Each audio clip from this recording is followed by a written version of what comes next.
What's up everyone, welcome to this video. In this video I will show you how to install the Samsung Music app in Galaxy S25 Ultra.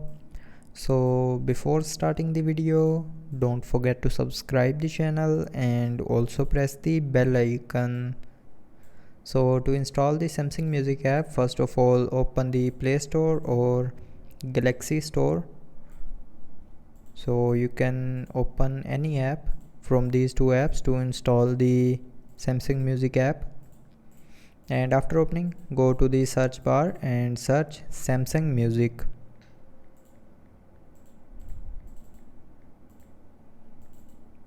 Now here tap on the Samsung Music app with blue icon and then tap on install, and then it will start installing the app.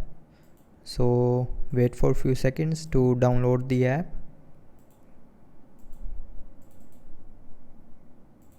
And now the Samsung Music app is installed. So to use this app, tap on open and then tap on continue.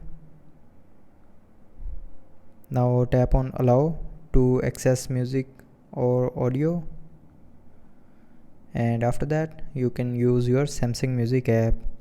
So that's how you can install Samsung Music app in Galaxy S25 Ultra. So I hope you liked the video. Thanks for watching.